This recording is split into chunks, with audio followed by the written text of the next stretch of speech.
My deep dive is the question marks above my head when I'm watching the Atlanta Falcons on the friggin' TV. And you know these guys probably better than me because you've worked with their coach. You've been around this game long enough. You've watched Kirk Cousins. You broke him down. You know the offensive line in Atlanta, what their strengths are.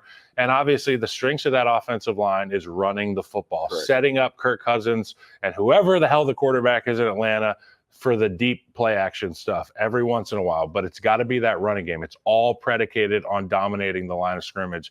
I didn't see their commitment to doing that, and what I saw was a Kirk Cousins that didn't look to me like he was 100% healthy. Right. I saw him not able to get outside with much confidence. I saw him not being able to plant on that back foot with much confidence. And to me, it does not breed confidence for this Atlanta Falcons team, who a lot of us had going a long way, making a lot of noise in this division and in this conference. So my question to you guys, what did you see from the Atlanta Falcons? Who's to blame? And should I be freaking the you-know-what out about the Falcons? You know what I always find interesting? Guys that come from different systems. And then, again, you want to put your own spin on it. But some of the principles should stay the same. And I didn't see that from Zach Robinson. And that was concerning for me. You stated it perfect. When you look at the way their offensive line is built, it's built to run the ball. It's like they forgot they have Tyler Algier, even though they do have, Bijan Robinson. Like, you have two guys that can get downhill and, like, destroy you in the run game. Yep. And when you look at Sean McVay and what they do, a lot of duo blocks. And for people that don't know what that means, those two doubles up front. Power with no puller. Exactly. So the Atlanta Falcons are built like that. They can do that. And you talked about the play action pass after that, those in-breaking routes that Sean McVay is famous for, or even those 7 routes, the corner routes that Cooper Kupp has made famous. Like, they have the personnel to do that. I mean, I love Darnell Mooney. I thought he would be perfect in the slot for them. Again, Kirk Cousins, is he truly healthy? I saw some of the same things you saw, Kyle. Him not being able to step up into the pocket, him not being able to plant off that back foot and release the ball. That interception in the fourth quarter, even though they had played abysmal, they were still in the game.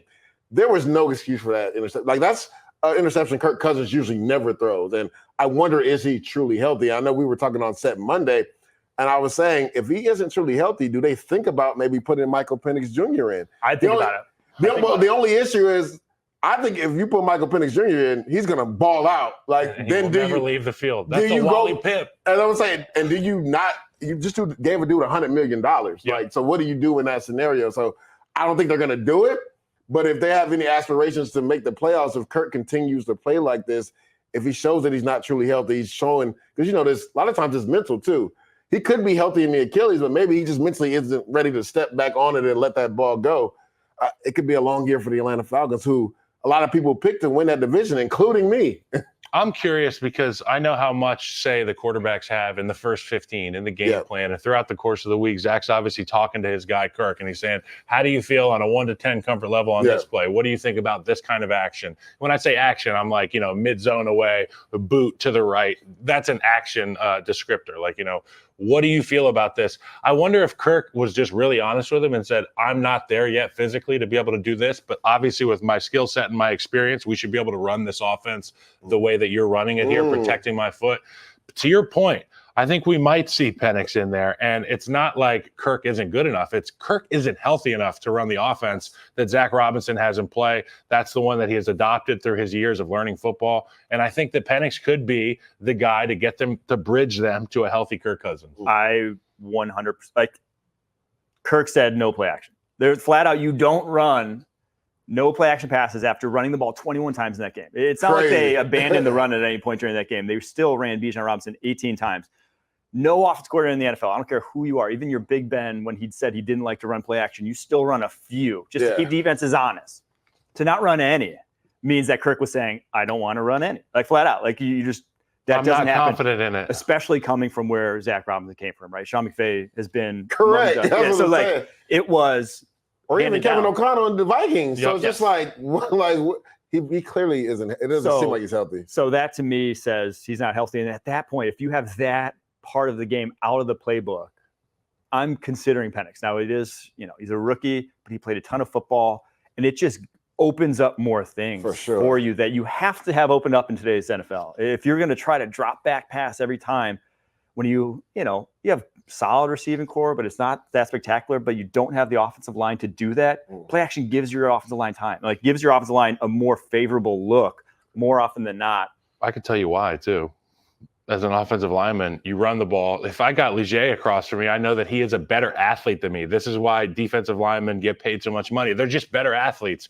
We have to protect our quarterback. Yep. What's one way I could cheat? We know the snap count. Yep. We know which direction the ball is going, and I've studied you on film. I know what your pass rushes are, but what you can't control is if I come off the ball like it's a run play every single time. I have to respect as a defensive lineman, talk a little bit about the effect of, okay, you're getting double, and now it's play action. Yeah, especially if you've been getting moved off the ball a little bit. In your head, that next time Kyle has comes off low out of his stance as if it's run, you're going to want to anchor and you want to lock out, right? So you have to play that. But it also stops your pass rush, right? Because now get to do your sexy exactly stuff. Now. So you always hear guys say convert, right? Yep. But that takes a little bit of time as far as like getting off and converting off of that power in regards to the run action off of play action. So like it slows defensive linemen down. It's my best right? friend. Because if a guy's just teeing off, guys like Hassan Reddick, they're just teeing off.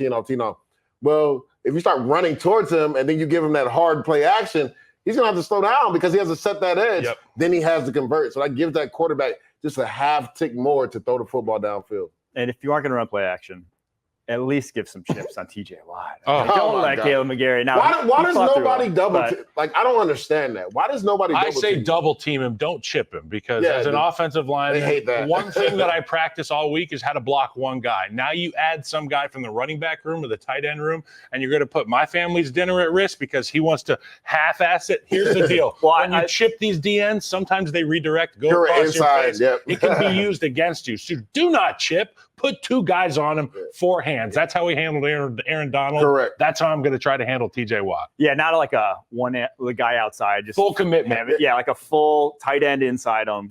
Yeah, because we talked about this before. You said you'd rather have a guy in a yo position, right? Yes. A tight end, rather than have a guy that chips. Because to your point, you can't see where that running back is chipping from. So I've seen guys literally get chipped by a running back, spin into a sack. Use it. Exactly. I use it all the time. When you run a natural, and when I say natural, like a Texas game, like the running back's coming, I'd hit the running back and then literally just fall inside. So I just don't get why guys continue to leave him on the island one-on-one. Like, how many more sacks and sack fumbles does this guy have? And again, I love it as a defensive lineman, but it's just like, what are coordinators thinking? Like, if you're going to do it, like you said, put a tight end there and don't like motion him there. Just put him there or to slow him down. 2 seconds, not a chip. Exactly. 2 seconds and then get on to your route. Yes. Exactly. Take the edge off. Make him convert from a double team to because a pass you have to restart your rush. Like if you get hit at the line of scrimmage, you got to restart your rush again. So like this is why we're here for sure to do this.